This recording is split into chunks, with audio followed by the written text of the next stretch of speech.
খবর সংগ্রহ করতে গিয়ে আক্রান্ত সাংবাদিক একজনকে আটক করা হয়েছে। এবার তারকেশ্বরের একটি কালী মন্দিরের খবর সংগ্রহ করতে গিয়ে আক্রান্ত হলেন এক ডিজিটাল মিডিয়ার সাংবাদিক। এই ন্যাক্কারজনক ঘটনাটি ঘটেছে তারকেশ্বর থানার অন্তর্গত তেঘরি গ্রামে। জানা গেছে তেঘরি গ্রামের প্রায় 200 বছরের পুরনো কালী মন্দিরের দখল ঘিরে একটি গন্ডগোলের বিষয়ে সাময়িক নির্দেশিকা জারি করে মহামান্য আদালত। চন্দননগর মহকুমা আদালতের নির্দেশে চলতি মাসের 21 ও 24 তারিখ দুটি নির্দেশিকা জারি হয়। নির্দেশিকায় 19 জুন 2024 পর্যন্ত হালদার পরিবার নিত্য পুজো ও বাৎসরিক পুজোর দায়িত্ব পালনের অধিকার পায়। আদালতের নির্দেশ অনুযায়ী আজ পুজোর কাজে শুরুর কথা হালদার পরিবারের। আর সেই চিত্র সংগ্রহ করতে গেলে সন্দীপ হালদার নামে ডিজিটাল মিডিয়ার সাংবাদিককে বেধড়ক মারধর করা হয় বলে অভিযোগ। অচৈতন্য অবস্থায় তাকে উদ্ধার করে তারকেশ্বর গ্রামীণ হাসপাতালে ভর্তি করা হয়। যদিও ঘটনার পর হালদার পরিবারের বিরোধীদের কাছ থেকে এখনো কোনো প্রতিক্রিয়া পাওয়া যায়নি। তবে এই ঘটনায় সরব সাংবাদিক মহল। এই ন্যাক্কারজনক ঘটনার নিন্দা জানান তারা।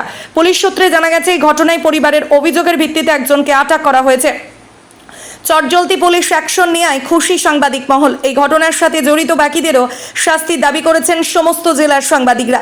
চলুন আমরা শুনে নেব সন্দীপ হালদারের স্ত্রী এই বিষয়ে সাংবাদিকদের কি বললেন। তারকেশ্বর থেকে আশিস কুমার ঘোষের রিপোর্ট। আমাদের বাড়ির পাশে একটা মন্দির আছে, সেই মন্দিরে সন্দীপ আজ খবর করতে গেছিলো। ঝামেলা কদিন ধরে চলছিল, এটা নিয়ে খবর করতে গেছিলো। ওরা চাবিটা খুলে দিয়েছে, পুজো টুজো সব করলো, চাবিটা দিয়ে দিয়েছে আবার ওরা। সেই কারণে সন্দীপের ফোন টেনে ওকে খুব মারধর করা হয়েছে। ওখানে প্রশাসন থাকা শুদ্ধ কিচ্ছু করেনি, প্রশাসন শুধু দাঁড়িয়ে দাঁড়িয়ে দেখছিল। ওখানে কটা লোক মারধর করেছে, অশিস কর্মকার, শ্যামল গড়াম, বাবলু ঘোষ আর অরূপ ঘোষ, এরাই ধরে ওকে মারধর করেছে, ঠেলে ফেলে দিয়েছে, ফোনে ক্যামেরা ভেঙে দিয়েছে। এখন এই অবস্থায় আছে। কিভাবে মেরেছে? মাথায় মেরেছে বাঁশ দিয়ে। আর এখন কি অবস্থা রয়েছে? এখন আছে, এখন ওকে সিটি স্ক্যান করতে বলেছে, কথা বলতে পারছে না তো। আপনারা কি চাইছেন? কি চাইছি, প্রশাসন থাকা শুদ্ধ যদি আমাদের কোনো প্রাইভেসি না হয় তাহলে প্রশাসন কী কাজে আমাদের? প্রশাসন হাতে ছুরি পরে বসতে পারে, প্রশাসন আমাদের কোনো সেফটি না দিতে পারে, প্রশাসন কী কাজে? ওখানে দাঁড়িয়ে দাঁড়িয়ে দেখছে একটা সাংবাদিককে মারা হচ্ছে, প্রশাসন দাঁড়িয়ে দেখছে।